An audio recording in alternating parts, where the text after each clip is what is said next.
Hey mga brods, ito na nga ang Converge Fiber Xers ay gusto nga ibigay na ito pong si Calvin Abueva. Pero mga kabrods, hindi lang naman ang Converge Fiber Xers ang gustong alisin na ito pong si Calvin Abueva, kundi mismong si Calvin na rin mga kabrods. Yes, ayon kasi sa mga reports and rumors natin, ito pong si Calvin Abueva ay sabi nga nila ay ayaw nang tumagal dito sa Converge Fiber Xers. Paano ba naman kasi? Sa lahat ng mga superstars na talagang na-assemble dito sa kupunan na ito talaga yung season na the best para sa kanila, na talagang pwede nilang matalo yung mga bigger teams dito.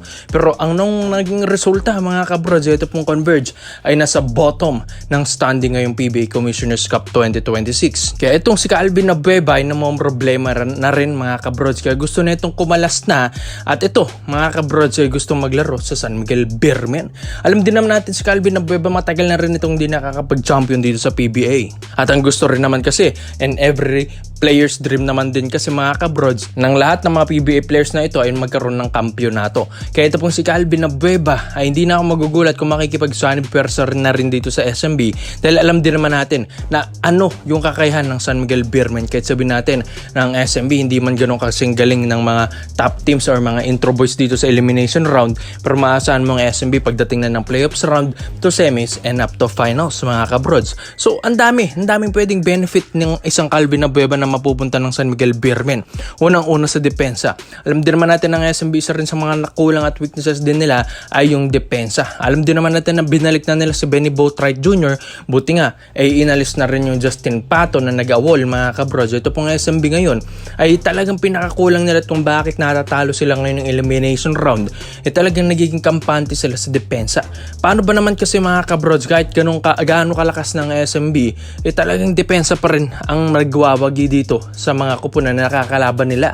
Paano? Hindi nila nadedepensa ng maayos Tapos ito pong si Calvin Abueva mga kabrods, so hindi rin yan na mapakali kung hindi yan magdedepensa. Kaya dito sa SMB, pinaka the best na siguro yung magpupunan ng kupunan nila. Talaga magiging full package ng SMB kapag meron ka ng Calvin Abueva. Full package na sa opensa, depensa, sa height, and sa galing and scoring ng itong kupunan na ito. So itong si Calvin na kasi talagang hustle plays. Talagang hindi naman ito tatawaging the beast dito sa PBA kung dito ganun katapang.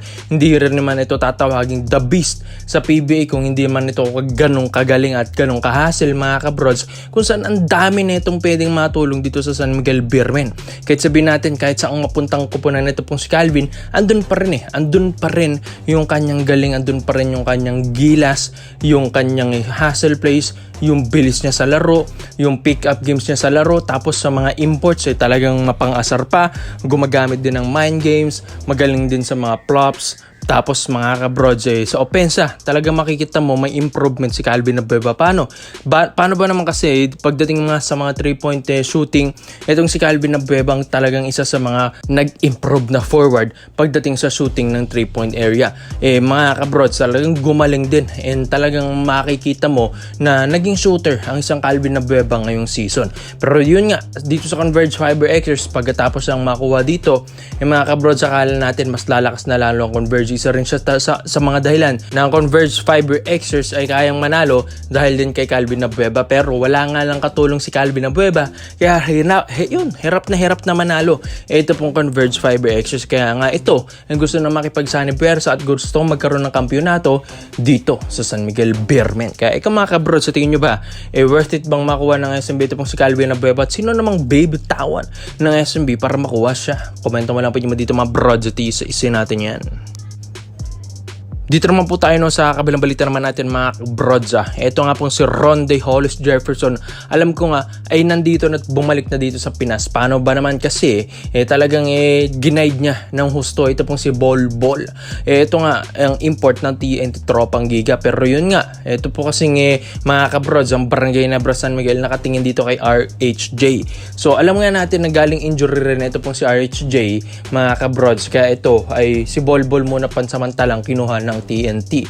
Pero it turns out na ito pong si RHJ ay parang nakikita natin gumagaling na, maayos na at nagkakaroon na ng presensya dito sa TNT. Ito pong Ginebra ngayon ay gustong makipag-negotiate dito kay RHJ. Alam din naman natin kahit gaano ka-loyal pang isang import sa isang koponan, pero pag in-offer mo yan ng malaki, talagang lilipat at lilipat yan. Kaya nga ito pong Barangay Ginebra kasi gusto nilang magkaroon din ng reserbang import na pwedeng pumalit na kay Justin Brownlee in the future. So nakikita nila mga kabrod si RHJ na isa sa mga talagang big potential na pwedeng pumalit sa journey neto ba ni Justin Brownlee sa Ginebra. Syempre mga kabrods, kayang-kaya ni RHJ yan at ilang kampyonato na rin ang naibigay niya sa TNT, kaya nga itong TNT ay hindi siya maiiwan. Kaya nga mga kabrods, itong Ginebra, handa silang offer ng malaki. Ito pong si RHJ, lalong-lalo na ngayong Commissioner's Cup 2026, makikita mo na ito pong si Justin Brownlee medyo hirap na rin kahit papano. Yes, although nandyan din sila sa mga top teams ngayong elimination round. Pero mga kabros, 3 to 4 years nang hindi nagcha-champion ng Ginebra. Hanggang elimination round na lang ba ulit ang Ginebra? Tapos pagdating ng playoff, semis to championship, wala na naman sila doon. So, kailangan din rin ng Ginebra na magkaroon ng isang reserbang import. Dahil hindi na rin to biro mga kabros, ng Ginebra ay palaging ganito at natatalo. Baka nga biglang bumabang fanbase na ito, biglang tumamad ang ibang mga nag-watchers, viewers ng Ginebra fans, dahil nga itong Ginebra ay alam nila every season na hindi na naman sila makakapag-champion at mahihirapan na naman sila. So kailangan nga ng Barangay Ginebra San Miguel na merong reserba, at katulad ni RHJ mga kabrods na isa sa mga magaling import na naglaro dito sa PBA. Paano ba naman kasi syempre former NBA player, may confidence na talaga mga kabrods, tapos kaya pang pag-championin ng koponan kahit hindi ganun kalakas ang lineup, katulad ng TNT mga kabrods. Kahit nga wala dyan si Mikey Williams, kayang mapa-champion niya ni RHJ dati mga kabrods. Kaya ito, subok na si RHJ, kaya talaga maiintindihan ko kung ito yung makukuha ng Ginebra at kung ma-offeran nito ng napakalaki. Dahil alam din naman natin ang Barangay Ginebra San Miguel ay hindi rin yan biro na mag-offer ng malaking amount mga kabrods. Kung gugustuhin talaga nila yung player or import, ay talagang offer nila at o-offer nila yan ng malaki.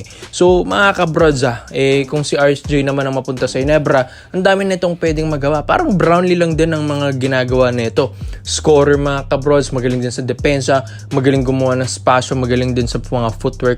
And talaga makikita mo yung pagiging scorer, yung mindset neto na manalo, yung mindset neto magkaroon ng kampyonato ay naandun talaga. Kumbaga pick na RHJ ito, talagang kailangan mo lang ipagalingan ito pong injury ni RHJ dahil nakaabang ang Barangay Ginebra dyan.